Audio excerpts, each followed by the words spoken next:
Miguel Benassayac, bonjour. Bonjour. Je suis heureux de pouvoir échanger avec vous. Vous êtes philosophe et psychanalyste franco-argentin. Vous êtes l'auteur de très nombreux ouvrages qui touchent à différents domaines. Voilà, un peu vous êtes dans la multidisciplinarité.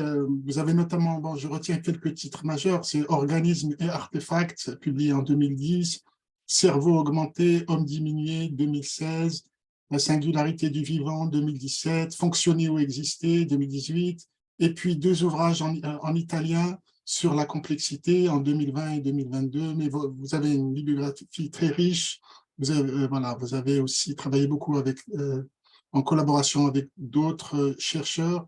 Votre propre parcours aussi est nourri d'un engagement politique, puisque vous êtes, on peut dire, oui, vous avez eu un parcours de militant politique en Argentine, et vous avez été arrêté et emprisonné. Donc, vous avez aussi cet engagement, voilà, qui vient, je pense, de la période un peu sombre que traversaient les différents pays d'Amérique latine dans les années 70. Et donc, je suis très intéressé d'échanger avec vous. Moi, j'ai lu votre ouvrage Les nouvelles figures de l'agir, penser et s'engager depuis le vivant. Et ce qui m'intéressait particulièrement dans votre approche, c'est que moi-même, je travaille autour des notions de complexité que je mettrai au pluriel, mais aussi des humanités, aussi que je verrai se décliner bien sûr au pluriel, mais aussi selon un agencement un peu différent de ce qu'on entend par humanité, essayer de prendre de reconnaître qu'aujourd'hui, voilà, ces humanités ne sont plus à hiérarchiser dans une relation, dans des approches de savoir entre des arts nobles ou voilà, de la science, disons, de qualité, de haute qualification, et d'une part des sciences pratiques ou empiriques ou des arts serviles ou manuels. Enfin, et ces dichotomies datent depuis la Grèce antique, mais aujourd'hui, ce que l'on voit, c'est un déploiement plus à l'horizontale. Et ce qui m'intéressait vraiment, c'était que vous développez une très forte, très fine compréhension des phénomènes de complexité. Aujourd'hui, c'est un truisme de dire que la complexité voilà, est partout autour de nous et elle triomphe, mais vous en faites une sorte de critique très argumentée à partir d'une observation fine sur les transformations de l'individu, des sociétés. Et donc, il y a aussi, ce que je trouve intéressant, une mise en valeur des humanités à partir aussi d'un regard critique. Est-ce que c'est une bonne manière de résumer un petit peu votre approche, ou s'il y a aussi des éléments que vous voudriez ajouter à cette Non, présentation? non, non, je vous remercie, c'est très, très bien. Oui, oui, non, non, c'est parfait. Merci beaucoup et bon, je suis content d'être en contact avec vous. Je vous disais, à partir de ce qui se déroule actuellement, cette emprise du numérique qui se poursuit et qui est en train de transformer l'humanité et son fonctionnement, son rapport au réel, on voit aussi apparaître, alors c'est aussi une modalité où la complexité est en train aussi de se déployer pleinement, mais on voit aussi voilà, un certain nombre voilà, un peu la face sombre de ce que nous percevions au début, un certain nombre d'autres, comme dans l'esprit de Teilhard de Chardin, la noosphère, voilà, l'intelligence collective, etc. Et je pense que dans la société que nous vivons, nous avons cette possibilité, nous avons cet accès-là, mais nous voyons aussi d'autres phénomènes. Alors, je suis sensible à votre critique ou votre identification des problèmes que pose cette emprise du numérique. J'ai plein de citations, mais ce qui me paraît intéressant, c'est de voir un peu ce que vous avez résumé, cette transformation de l'individu sérialisé qui devient un profil, hein, ce passage de l'individu au profil. Donc, ces réseaux, voilà, les réseaux sociaux ou asociaux, moi, que je considère comme une forme de télé-réalité généralisée, une forme de télé-réalité. Bon, ça, c'est ma propre vision, mais j'aimerais bien vous entendre sur la mutation que l'on a pu observer de l'individu depuis une quinzaine d'années avec l'avènement de ces nouveaux médias et voilà, comment les individus sont en train de se transformer. Vous parlez de vidage de soi, de transparence à soi-même. Voilà, je pense que c'est un bon point d'entrée parce que ça concerne tout le monde aujourd'hui. Tout le monde est lié à son téléphone et consulte ses réseaux sociaux et affecté ou se projette. Donc, voilà, c'est peut-être voir un peu cet aspect peut-être psychopathologique derrière le selfie et autres réalités des réseaux sociaux. Bien, alors il y a bon, deux éléments. Moi, je commence à répondre par rapport à deux éléments. Un, vous avez évoqué d'abord la complexité. Alors, c'est vrai que bon, le mot complexité, il est un peu utilisé dans plusieurs sens et beaucoup. Pour moi, je me restreins à définir comme complexité l'irruption objective et matérielle des, disons, d'un changement radical dans les modes d'habiter le monde. Ça veut dire quoi? Ça veut dire que ce qu'on a connu comme l'anthropocène, c'est développement de l'Occident, c'est développement comme ça de ce qui a colonisé le monde entier, n'est-ce pas? Qui est un mode, disons, de pensée linéaire, hein, de pensée linéaire dans lesquelles je vais des points A au point B, je m'arrange pour obtenir mon objectif en écrasant tous les autres vecteurs, en dominant, qui d'ailleurs va identifier philosophiquement liberté à domination, c'est-à-dire que je suis libre dans la mesure où je domine l'environnement, je me domine moi-même en tant que corps, n'est-ce pas? Alors, cette mode de production qu'aujourd'hui on connaît comme l'anthropocène, c'était dans le sens des changements radicaux, profonds, géologiques, atmosphériques, de tout point de vue, qui a provoqué ces modes de production de l'Occident et qui est devenu colonialement le monde, bien, ces modes de production n'est plus viable. N'est plus viable et cette non-viabilité est due non pas à un fait moral ou politique ou à la décision des personnes, ce n'est plus viable dans le sens de que la destruction qu'elle provoque, cette mode de production et d'habiter le monde, est beaucoup plus grande que la production. C'est-à-dire que c'est tout à fait un constat empirique, matérialiste, si on veut dire comme ça. C'est-à-dire que si on continue à produire de ce mode-là, si on continue ce mode de croissance, ce mode d'habiter le monde, ce mode de consommer, bah, tout bêtement, la destruction l'emporte sur ce qu'on peut produire, pour dire comme ça, entre guillemets, en positif. Alors, la complexité est ça, la complexité de ce point de vue-là, du point de vue que je parle, ça veut dire qu'à un moment donné, on ne peut plus continuer à considérer que l'être humain est le centre du monde, c'est-à-dire que cet anthropocentrisme comme ça de la modernité n'est plus valable et on doit reconnaître que les humains ne sont pas tout seuls. C'est-à-dire et que les autres, que l'humain n'est pas l'acteur principal et que le monde, l'écosystème est un décor. On doit commencer à comprendre qu'on doit prendre en compte les autres vecteurs existants, des animaux, des écosystèmes, etc., etc. On doit les prendre en compte et plus encore, on doit commencer à se penser, à se concevoir comme un vecteur parmi les vecteurs. C'est-à-dire que la complexité dans le sens lourd dont je parle, la complexité vraiment dans le sens ontologique, pour dire comme ça, implique quand même un déplacement de l'anthropocentrisme. Alors, il y a deux modes d'anthropocentrisme pour dire très, très rapidement, c'est-à-dire un est plus ancien qui est dû à tous les monothéismes, mais là, je fais référence à l'anthropocentrisme objectif, matériel des modes de production, qui est celui de la modernité depuis la révolution industrielle. Ces modes d'habiter le monde, ces modes de penser, ces modes d'agir, ces modes de se percevoir à soi-même, n'est plus viable. Bon.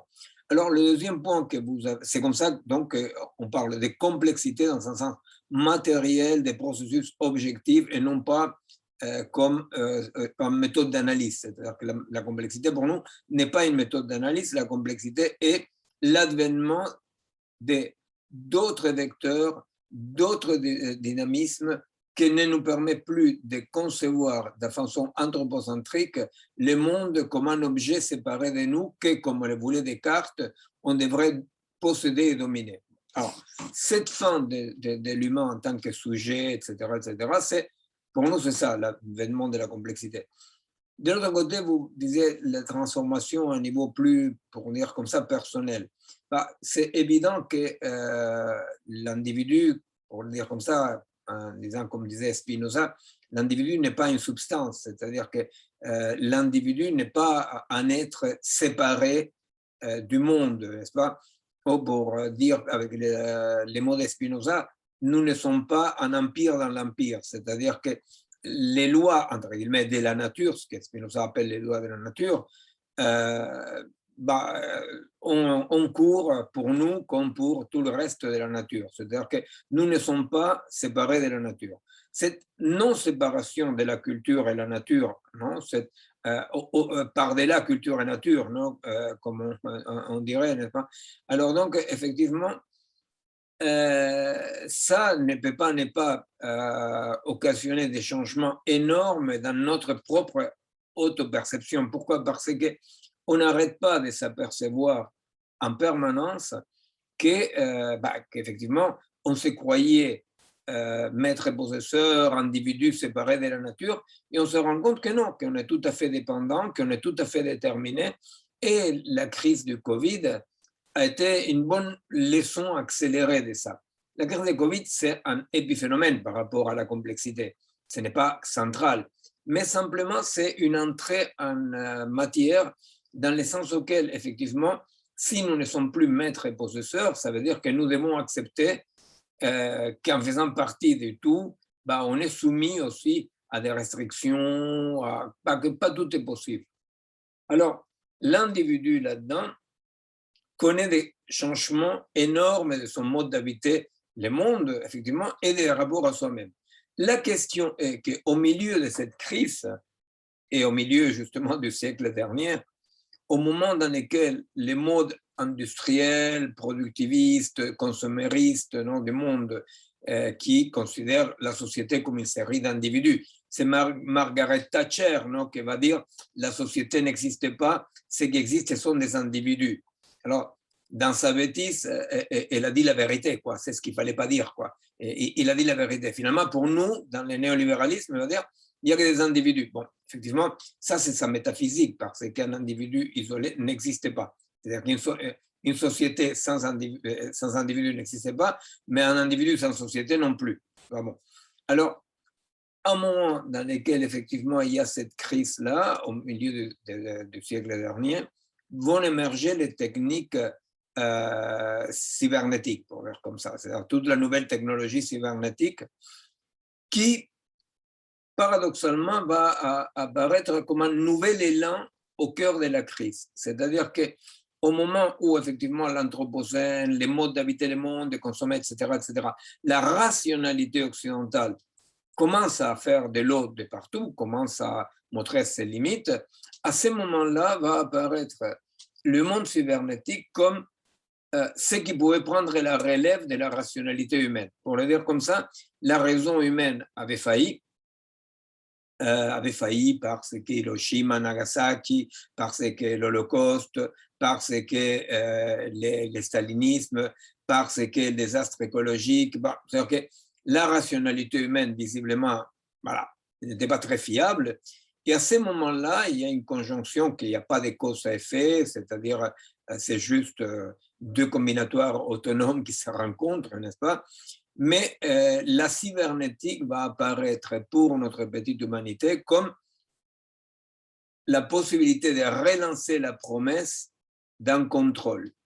Et alors, l'investissement de la cybernétique à tous les niveaux, à niveau individuel, à niveau social, à niveau macroéconomique, à niveau de diagnostic médical, à tous les niveaux, non? C'est-à-dire ces mondes dans lesquels on va déléguer nos fonctions vers la machine, apparaît comme le relais des failles de la rationalité humaine. Et alors, à partir de là, moi, je travaille en biologie, dans la recherche en neurophysiologie, en essayant de comprendre quels sont les effets, par exemple, pour le cerveau humain, mais on peut l'étendre aussi à la société tout court, n'est-ce pas? Quels sont les effets de la délégation massive de nos capacités d'agir, n'est-ce pas, vers la machine digitale. Et aujourd'hui, on est dans un monde dans lequel cette délégation elle est massive. La machine, de mon point de vue, recolonise le monde, c'est-à-dire juste au moment dans lequel l'Occident colonisateur est en crise, n'est-ce pas? Juste au moment dans lequel la décolonisation apparaît comme une lecture possible du monde, n'est-ce pas? Dans lequel on comprend comment les pays des tiers-monde, nous avons été colonisés, etc., disciplinés. À ce moment-là, il apparaît quelque chose qui, à mon avis, c'est pas assez pensé dans la mouvance décolonisatrice dans laquelle je m'inscris aussi, bien entendu.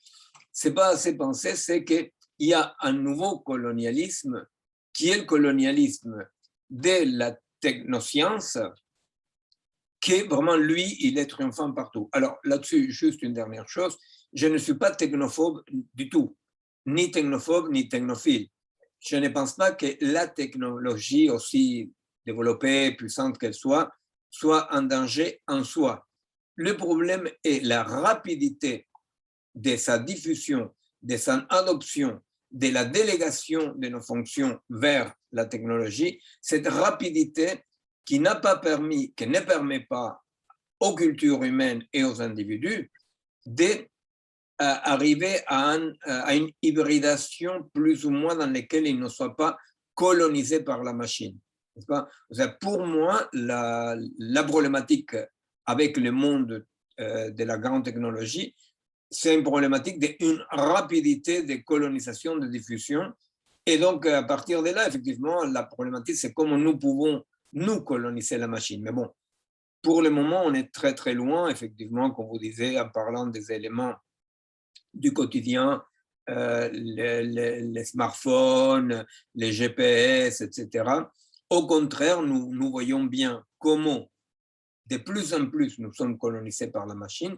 Et vous avez dit les mots psychopathologie. Alors, par rapport à la psychopathologie, il faut savoir que d'un point de vue psychiatrique, nous ne pouvons pas dire psychopathologique en fonctionnement généralisé, parce que quand même, comme la psychopathologie ne peut pas être une morale, si la norme est que tout le monde devient lobotomisé par la technologie, alors là, ce n'est pas psychopathologique, n'est-ce pas? Or, effectivement, il existe non pas une psychopathologie, mais il existe une souffrance énorme due à l'impuissance dans laquelle ces autres technologies nous mettent. Et une puissance due justement à un effet pervers. La machine nous permet de faire un tas de choses, donc un tas de possibles, mais plus on délègue vers la machine, plus nous, en tant que corps, nous devenons impuissants. N'est-ce pas? Nous devenons impuissants à agir, mais à comprendre aussi le monde.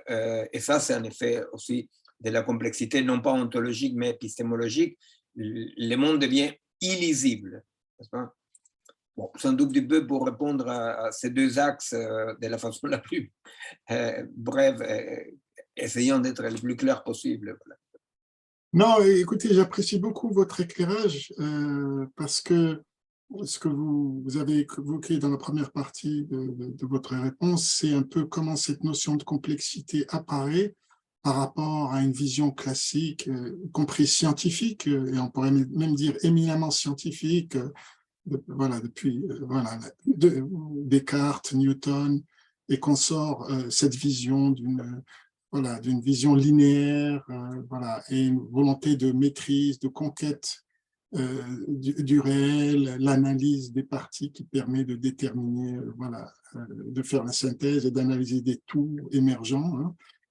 Et vous montrez que cette notion de complexité apparaît comme suite aux limites. Et donc, effectivement, dans l'histoire des sciences contemporaines, le XXe siècle, c'est un siècle de révolution scientifique qui met en avant cette idée que, justement, qui remettent en question la vision anthropocentrique que nous avons du monde.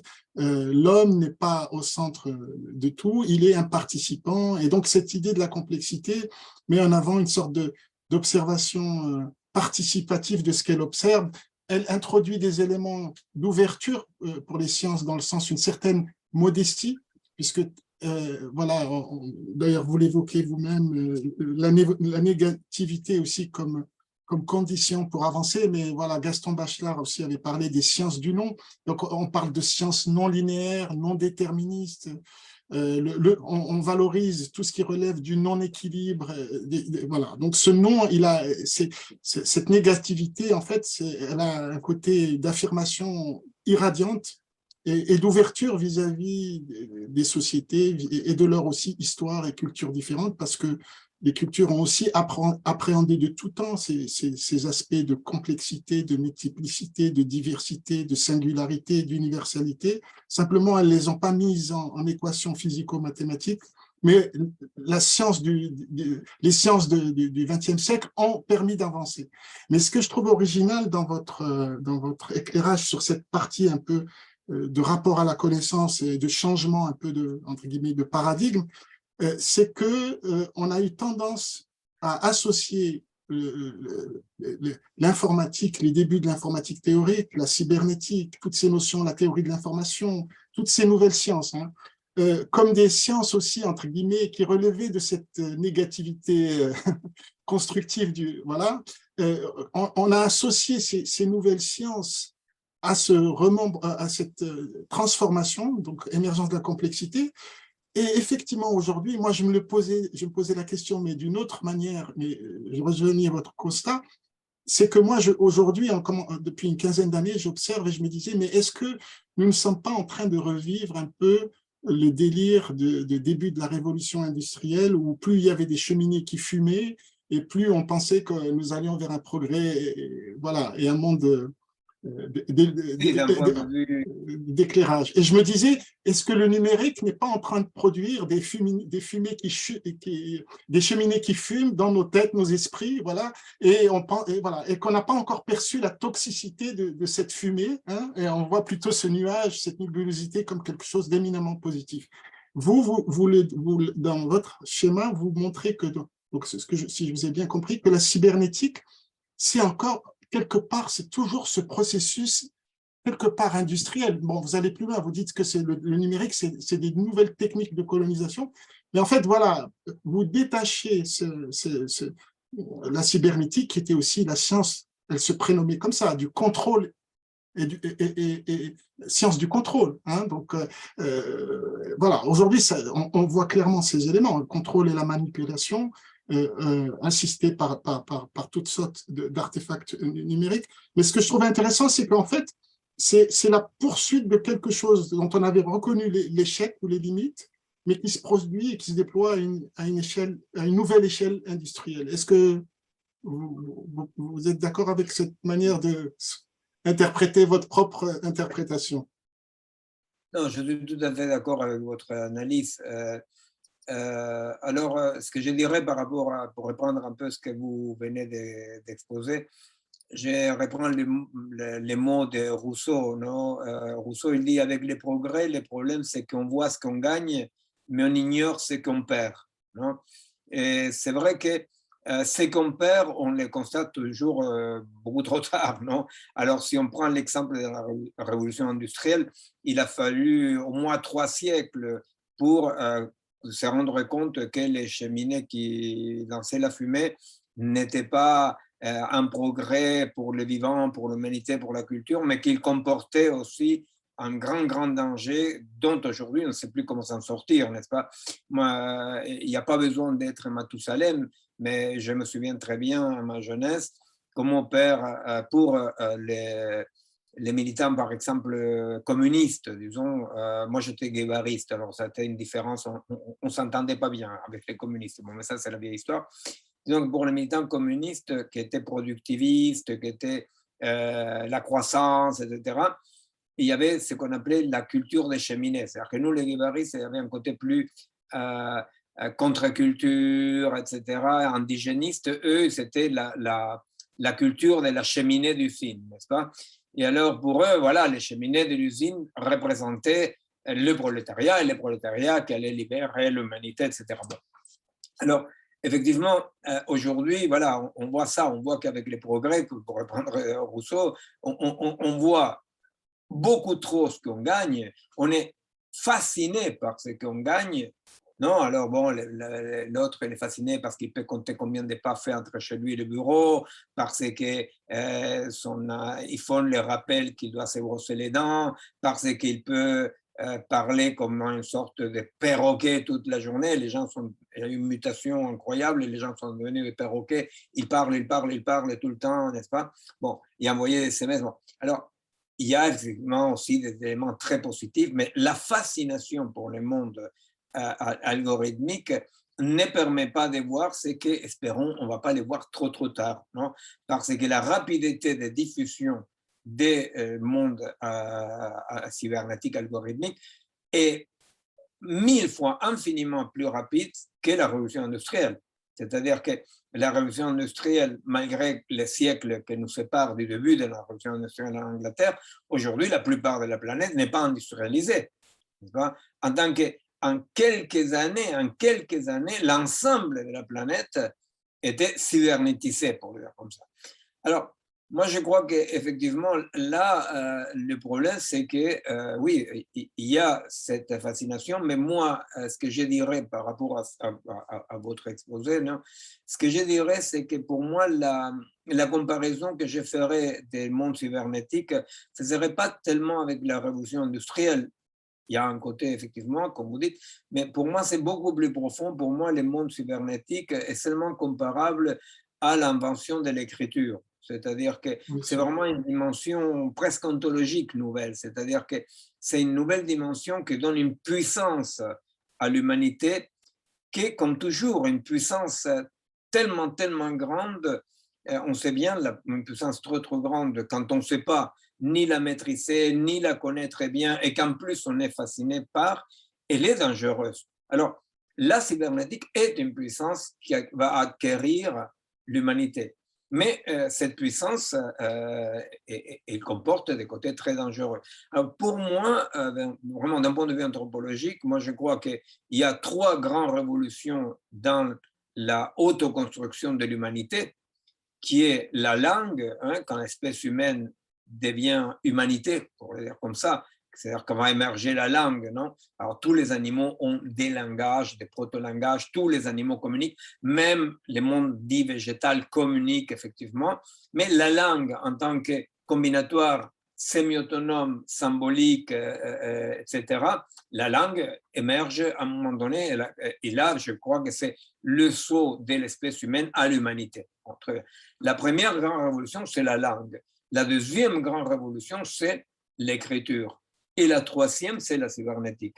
Ce qui sont ces 3 révolutions, c'est que l'humanité, avec la langue, va être capable d'avoir des connaissances transmises indirectement, c'est-à-dire qu'elle peut avoir la possibilité donc de ne pas être obligée de faire l'expérience pour connaître, n'est-ce pas? Alors, dans toutes les espèces plus ou moins complexes, comme les rats, les cochons, les chiens, les espèces, bon, comme ça, un peu complexes, les adultes peuvent transmettre des expériences indirectes aux petits qui n'ont pas besoin de faire l'expérience. Mais quand même dans ces espèces-là, l'expérience directe est fondamentale. Chose qui empêche le développement de ces espèces-là à un certain niveau, va plafonner. Okay. Avec la langue, tout à coup, l'humanité acquiert cette puissance de ne pas avoir besoin de faire l'expérience pour connaître. Et ça lui donne une puissance d'expansion terrible, n'est-ce pas? Énorme. La deuxième grande révolution, c'est quand tout à coup cette connaissance-là et cette pensée peut être écrite. Alors là, c'est énorme. La puissance. Et effectivement, à chaque fois, il y a un niveau de déterritorialisation, n'est-ce pas? Parce que quand je vis dans un savoir dont je n'ai pas l'expérience directe, à la fois me donne une puissance, mais m'enlève quelque chose parce que je suis déterritorialisé. La langue déterritorialise, bien entendu, l'écriture encore plus et beaucoup plus, et la cybernétique, alors là, c'est une déterritorialisation tellement radicale que nous savons qu'il y a aujourd'hui, je ne sais pas quel pourcentage, mais un pourcentage énorme, massif de nos contemporains, que leur vie est à 80-90% tout à fait en direct à travers l'information qui vient par Internet, mettons, n'est-ce pas, et seulement 10% d'expérience directe. Alors, quel est le problème? C'est que ces niveaux de déterritorialisation, toujours en correspondant en puissance, à une puissance très grande, nous plongent dans une impuissance. Parce qu'il y a une différence neurophysiologique et culturelle entre être informé et comprendre. La compréhension est toujours corporelle. Elle est toujours corporelle. C'est pour ça que les délirants archi-réactionnaires du transhumanisme, non, sont en danger terrible parce qu'eux, ils parlent, sont les ennemis du corps. Hein. Il faut dépasser les corps. Il faut que le vivant, je ne sais pas à quoi il s'appelle le vivant, n'est-ce pas? Mais bon, le vivant, qui identifie une série de fonctionnements modélisables, reproductibles ailleurs, le vivant doit abandonner les supports biologiques et exister sous un autre mode. L'objectif est une chimère impossible, mais le problème, c'est que tenter vers cet objectif est très dangereux. C'est-à-dire que même si ce n'est pas réalisable, tout ce qui va dans ce sens-là, qu'est-ce qui va dans ce sens-là? Tout. C'est-à-dire que même les gens, la plupart de nos contemporains ne connaissent même pas les mots transhumanistes, mais ils vivent dans des tendances dématérialisant, déterritorialisant, qui nous rend très impuissants, même qui nous rend très impuissants. Alors, ça sont des problématiques actuelles, sont des problématiques très actuelles et qui sont des défis. Non? Oui, effectivement. Et donc, ce que vous développez, ce trans ou post-humanisme, d'une certaine manière, nous sommes pleinement engagés dans ça, dans cette voie. Vous le décrivez, vous avez parlé du rejet du corps ou du dépassement du corps et vous mentionnez que c'est toujours la vieille haine platonicienne du corps. Donc, on est, voilà, et projeté. J'aime bien aussi ce que vous décrivez au travers du vidage de soi, on fait miroiter l'hédonisme, l'utilitarisme, mais en réalité, on produit une forme de nihilisme. Et puis, en même temps, toute une industrie du bien-être se développe et c'est intéressant de voir votre point de vue en tant que psychanalyste du vide de l'individu contemporain qui veut absolument être un profil, aboutir en profil, et d'un autre côté, de voir ce succès incroyable, y compris dans le monde de l'édition, des livres qui développent le développement personnel. J'aime bien aussi votre comparaison aussi, cette irruption depuis quelques décennies, mais plus particulièrement ces dernièrement, l'explosion des corps. Alors justement, des corps tatoués. Est-ce que j'aime bien comment vous analysez ça plutôt que de l'associer un peu comme un lieu commun à des formes de rituels anthropologiques, le tatouage comme voilà un marqueur des corps qui a toujours de tout temps existé. Vous l'associez justement à ce processus cybernétique et vous comparez ces corps avec ces inscriptions, disons, voilà, qui vont dans tous les sens, à une sorte de mur Facebook où il y aurait un peu tout ce qui bruisse comme nouvelle de soi et du rapport à l'autre. Et donc, il faut qu'on soit clair, il ne s'agit pas de rejeter, puisque vous décrivez cette sphère cybernétique comme un des trois grands stades que connaît l'humanité, il ne s'agit pas de rejeter cette étape, puisque, par exemple, grâce à cette révolution, nous sommes à même d'avoir une conversation créatrice et j'espère un peu intelligente entre nous, et ça c'est quelque chose c'est une réalisation qui relevait de l'impensable il y a quelques décennies, mais c'est clairement voilà, un apport pour l'enrichissement de la découverte des autres, l'augmentation de l'intelligence collective. Mais alors, comment face à ce rejet pas ce rejet du corps, mais à cette volonté d'exister à travers les réseaux, à travers des profils, voilà, avec toute cette phénoménologie et cette pathologie, je me permets de parler de pathologie, même si c'est généralisé à l'ensemble des sociétés. Est-ce que comment pouvoir agir? Parce que d'un côté, vous mettez en avant le problème de la détériorisation, la détériorisation. Mais d'un côté, aujourd'hui, nous avons des limites physiques, nous avons des contraintes, nous avons le réchauffement climatique, l'humanité déborde la planète, nos croissances, excroissances saturent l'espace et le temps, donc on a vraiment un problème de rapport au territoire. Et donc, comment pouvoir agir dans le monde et justement avec ces problèmes de territorialisation qui pèsent maintenant de plus en plus, ce réchauffement, et la planète flambe, les déluges, enfin, on le perçoit un peu partout, la Californie, l'Europe, pays d'Afrique, etc. Partout, on ressent ces transformations de nos territoires, la transformation de l'espace physique. Et comment décrire à la fois la perte d'agir que génère cette cybernétique qui, précisons-le, sur son versant économique, produit un capitalisme sans précédent. Parce qu'aujourd'hui, les maîtres du monde, ce sont ces maîtres du numérique. Et ils sont une poignée et ils détiennent, c'est plus qu'une oligarchie. Donc les chiffres d'Oxfam, c'est genre 1% de l'humanité détient plus de 90% plus que de richesse que 90% de l'humanité. Enfin, les chiffres dépassent toute imagination. Quand on les déploie, on voit vraiment qu'on est dans un système d'inégalité fractale. Mais comment agir, puisque aujourd'hui, un peu la contestation, elle relève de ce que vous appelez un sens réactionnaire de l'effondrement. On a en face des replis identitaristes, religieux, etc.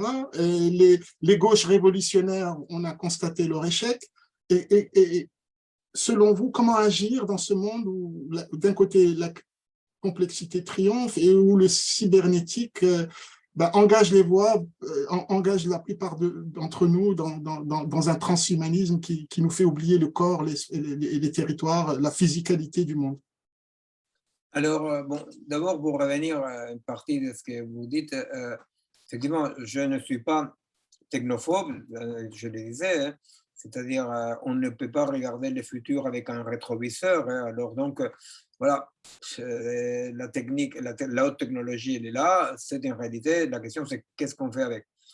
Il existe la tentation de refuser. Je vous rappelle que par rapport à l'écriture, le grand Socrate, il a refusé toute sa vie d'écrire quand même, non? Parce qu'il disait que nous, on dirait avec nos mots que ce niveau de déterritorialisation empêcherait de faire passer l'esprit même de sa parole, n'est-ce pas? C'est-à-dire qu'il y avait quelque chose que Socrate va sentir comme que dans l'écriture, il y a quelque chose qui, si, pour le prendre, dire avec nos mots, un niveau de déterritorialisation, de dématérialisation qui, pour lui, à tort ou à raison, pour lui, allait empêcher de faire passer son enseignement. On ne sait pas si c'est vrai ou pas, on ne sait pas. L'enseignement de Socrate, transformé, métabolisé par Platon, nous est arrivé. Nous croyons que quand même, malgré tout, quelque chose est arrivé. Moi, je pense, par exemple, qu'il y a des expériences très intéressantes, comme sont, par exemple, l'écriture taoïste du Tao Te Ching, n'est-ce pas? Le Tao Te Ching, c'est un poème comme ça, écrit plus ou moins par des contemporains de Socrate, n'est-ce pas? Écrit dans des idéogrammes anciens, passer à des idéogrammes nouveaux, passer à de l'anglais, et de l'anglais au français, à l'arabe, voilà. Alors on dit, mais si pour peu que Lao Tse existait, pour peu qu'il existait, est-ce que le Tao Te Ching, non, qu'est-ce qui est passé? Alors c'est vrai que moi je suis plutôt optimiste de ce côté-là. Moi je me dis, si, malgré tout, la puissance dans certains raisonnements, dans certaines poésies, dans certains visionnements, malgré tout, je pense qu'il y a quelque chose qui arrive à passer malgré la technique d'écriture, la technique de traduction dans les cas des Tao Te Ching ou de l'enseignement de Socrate, n'est-ce pas? Bon. Alors moi, je pense que quelque chose passe. Alors, de la même façon, je pense que malgré tout, la haute technologie cybernétique n'est pas un barrage étanche qui ne permettrait plus de faire passer ni la pensée, ni les sentiments. Voilà. Simplement, il faut savoir qu'il y a des limites, de la même façon que dans l'écriture. Contrairement à, vous savez bien, il y a eu, bon, Michelet, il y a eu des historiens français, il y a eu même Sartre qui ont essayé de faire passer tout un être humain dans l'écriture, n'est-ce pas? Cette idée comme ça d'une écriture totale, n'est-ce pas? Que Mallarmé avait aussi cette idée de faire passer un être humain. Bon, effectivement, nous on sait très bien que non, que ça reste quand même une métaphore très belle, tout ce qu'on veut, mais on sait très bien quand même que les bonhommes ne passent pas. Eh bien, Wiener, Karl Wiener, un des papas de la cybernétique, lui, il écrit, il y a 60 ans, il écrit demain ou après-demain, on pourra télégraphier un humain. N'est-ce pas? C'est-à-dire que, voilà, révélote cette idée de qu'une technique comme ça puissante, comme l'écriture ou comme la haute technologie cybernétique, pourrait absorber les tout du vivant. Alors, tout mon travail en biologie, ça semble stupide quand même, c'est montrer que les modèles digitaux du chat, ce n'est pas un chat. Alors, ça semble stupide. Pourquoi? Parce qu'effectivement, comme on dit, je peux toujours démonter un chat, mais je ne peux pas le remonter. En tant que je peux toujours démonter un modèle digital et après je le remonte, je le modifie. Mais ça, cette stupidité-là, ce n'est pas évident du tout aujourd'hui de la démontrer de façon claire. Mes positions sont admises dans le champ encore scientifique, disons, mais juste admises parce qu'on considère que je me trompe, que demain on pourra effectivement, entre guillemets, télégraphier un humain. C'est-à-dire que le tout du vivant pourra être absorbé dans la haute technologie. La question, c'est celle-là. Or, si ceci n'est pas vrai, et je pense que c'est absolument pas vrai, si ceci n'est pas vrai, dans cette délégation massive de notre puissance d'agir, on se condamne à une impuissance dangereuse dans un monde de plus en plus inquiétant. Alors, la question, c'est comment agir. Comment agir? Nous devons d'abord et avant tout deux choses. Une, apprendre à utiliser la technologie pour nos projets. C'est-à-dire ne pas être absorbé par les projets de la technologie. Quel est le projet de la technologie? La technologie n'a pas de projet, ni de stratégie, ni de désir. Mais la haute technologie, comme vous l'avez dit absolument, elle est consubstantielle du néolibéralisme et du capitalisme dans son âge actuel. Pas? Donc, il est très difficile, à vrai dire, pour le moment. Je ne dis pas que ce soit inséparable. Peut-être c'est séparable. Mais aujourd'hui, pour aujourd'hui, il est très difficile de séparer le monde de la cybernétique du monde du néolibéralisme.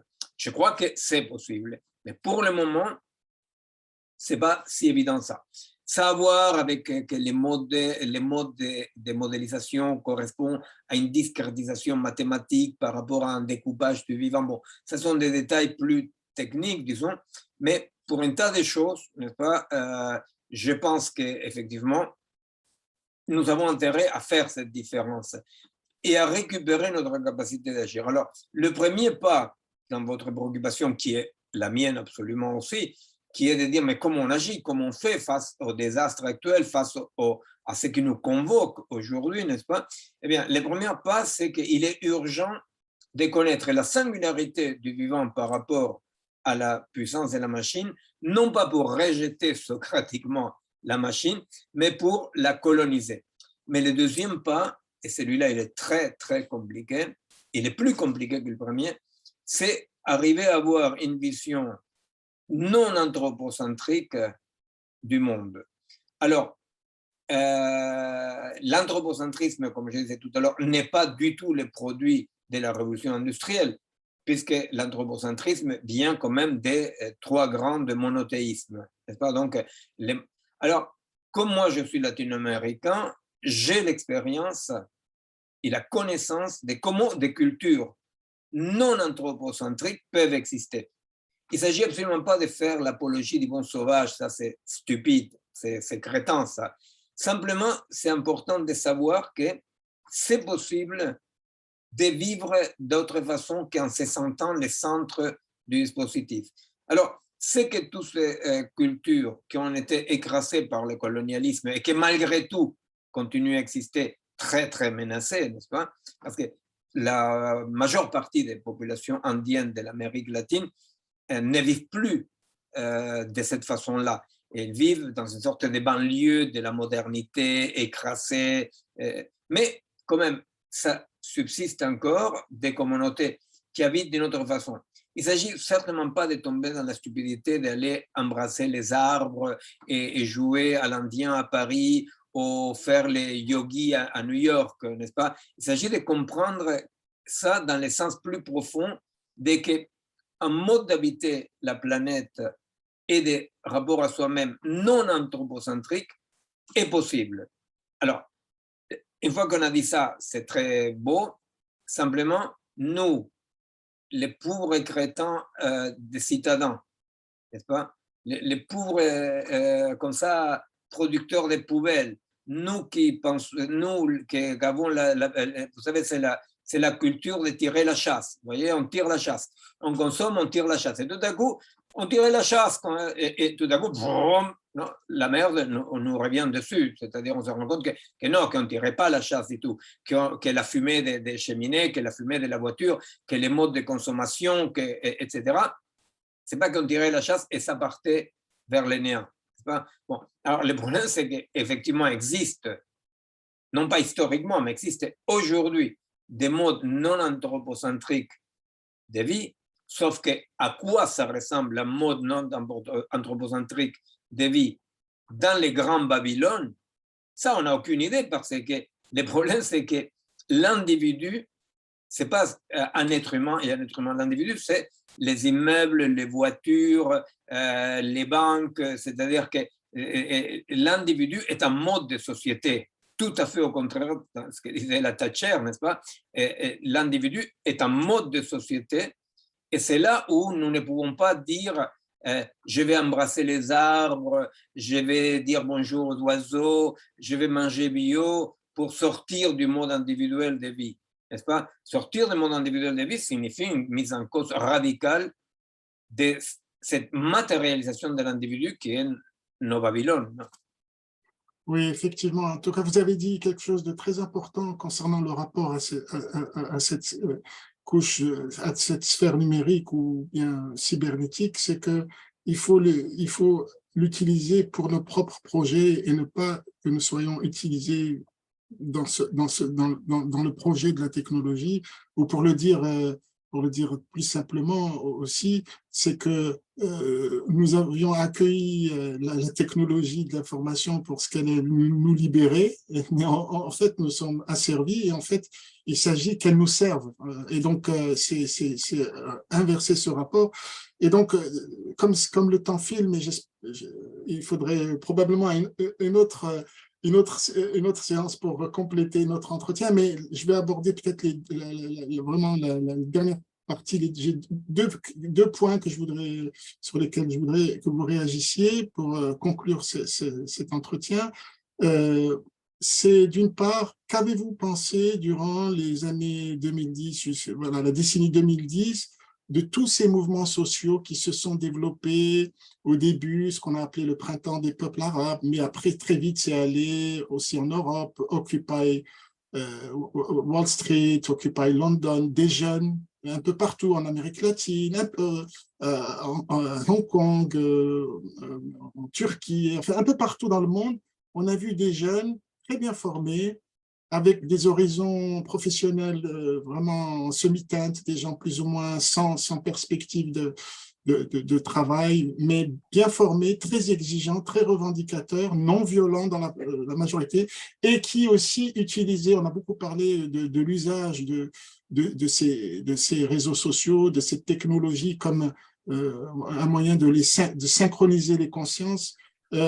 Qu'avez-vous pensé de ces mouvements, des transformations? Il y a eu un certain nombre de transformations, mais qui n'ont pas abouti en une transformation réellement politique, un changement du système ou un renouvellement des élites. Ça, c'est le premier point. Et qu'en est-il aujourd'hui ou dans l'avenir de ce qui s'est joué, voilà, dans ces décennies? Et puis, de manière plus simple, plus pratique, pour que les jeunes qui visionneraient cet entretien puissent aussi avoir une idée concrète de comment agir ou comment opérer. Que pensez-vous aussi des usages alternatifs de ces technologies? Par exemple, moi, personnellement, je vous donne l'exemple, je suis fatigué de voilà, de la couche superficielle du web qu'au départ on accueillit comme voilà, un accès à l'âge des connaissances. Et je découvre, et maintenant j'ai l'impression de redécouvrir les débuts de l'Internet. Je plonge dans le deep web, par exemple. Hein. Voilà, dans ce deep profond qui n'est pas recensé, etc. Et je réapprends un peu à naviguer et j'ai une source de découverte et parfois même d'émerveillement. On dit beaucoup de choses aussi, on parle du dark web, mais que pensez-vous des usages alternatifs des logiciels ou de la technologie et en lien aussi avec, je crois que vous êtes très actif au sein de plusieurs associations, voilà, de citoyens. Donc, j'aimerais que vous vous exprimiez sur ce côté un peu plus pratique et un peu plus au niveau des citoyens, de leur liberté d'initiative. Alors, je vais vous répondre assez brièvement parce que, bon, là, voilà. Mais bon, je peux vous dire qu'effectivement, je pense que tous ces mouvements horizontaux, parce que la grande nouveauté qui va des printemps arabes, comme on l'appelle, le non-global, l'altermondialisme, n'est-ce pas, c'est l'émergence des pratiques de contre-pouvoir, c'est-à-dire des pratiques qui abandonnaient l'idée centrale qu'il faut prendre le pouvoir pour après changer les choses. Ils abandonnaient cette hypothèse-là et disaient non, il faut changer les choses dans la horizontalité de la société et les pouvoirs suivent des grés ou des forces suivra. Bon. Alors ça, c'est les grandes découvertes, à mon avis, par rapport à l'agir, la grande construction humaine, par un renouveau fondamental de l'agir qui date du début, de la fin du dernier siècle et début de ce siècle. Par rapport au printemps arabe, moi, ça ne plaît pas comme ça, mais moi j'étais très proche des gens, la marche verte en Iran, c'était vraiment les débuts du début. Et je pense que ce qui a fait très peur aux puissants du monde entier, parce que la marche verte était vraiment quelque chose de très horizontal, était quelque chose qui ne permettait aucun type de récupération, mis à part la répression qu'elle a eue, n'est-ce pas? Après, par rapport au printemps arabe, moi, je connais plutôt les non-global en Amérique latine, je connais les mouvements horizontaux en Europe. Je pense que par rapport au printemps arabe, on a fait passer beaucoup de choses, n'est-ce pas? Par exemple, l'intervention en Libye pour, de façon comme ça, directe, assassiner Kadhafi et déstructurer absolument tout. Ça s'est passé comme au printemps arabe, n'est-ce pas? Bon, donc, je ne sais pas trop. Ce que je sais, c'est que il y a eu dans tous ces mouvements-là, et il y a dans ces mouvements-là, une utilisation transgressive de la cybernétique. Et c'est la voie la plus importante et la plus intéressante. C'est-à-dire, il faut apprendre petit à petit à utiliser de façon transgressive les réseaux, l'Internet. Et on n'est qu'au début du début, parce qu'il faut quand même arriver à voir comment des modes de production des contenus, des sites autonomes peuvent se développer. Parce que pour le moment, Internet a l'illusion d'une grande horizontalité diffuse, mais la vérité, c'est qu'il y a 5 points qui peuvent couper tout ça, n'est-ce pas? C'est-à-dire que c'est très compliqué ça, hein? C'est-à-dire qu'il ne faut pas croire trop à l'horizontalité totale. La vérité, c'est qu'une horizontalité assez fausse, parce qu'il y a 4 et 5 points centraux qui peuvent couper tout ça. Alors, ça ne veut pas dire qu'il faut abandonner, au contraire, simplement, je pense qu'il faut d'abord développer une utilisation transgressive, parce que ils peuvent couper oui et non, parce qu'à la fois, les pouvoirs sont aussi prisonniers du fait qu'ils existent, les web. Alors, donc, nous devons apprendre à utiliser ça de façon transgressive. Et je pense que les mouvements horizontaux du contre-pouvoir, que c'est, je répète, la chose la plus intéressante qui soit passée depuis très longtemps dans les mondes de l'agir social émancipateur, est en plein là-dedans. C'est vrai qu'on n'a pas su, nous n'avons pas su, nous tous, non, ce qui sont dans les contre-pouvoirs, dans les mouvements horizontaux, on n'a pas su modifier la structure sociale. Mais ça ne veut pas dire qu'il y a eu un échec. Il n'y a pas eu échec du tout. On est au début d'un énorme changement de paradigme qui est celui de l'horizontalité diffuse des réseaux qui ne doivent pas être les réseaux du web. Les web doivent accompagner les réseaux réels. Je retiens en guise de conclusion cet appel à utiliser de manière transgressive ces technologies qui jusqu'à présent nous colonisent et de manière à appréhender la complexité du monde. Miguel Benassayag, merci beaucoup pour cet entretien et au plaisir Merci. de futurs échanges avec vous. Merci beaucoup à Merci. vous. Et je suis très content parce que le Maroc est quand même un de mes origines. Ah d'accord, eh bien, on aura l'occasion d'en reparler avec grand plaisir. À À bientôt. bientôt. Au Au revoir. revoir.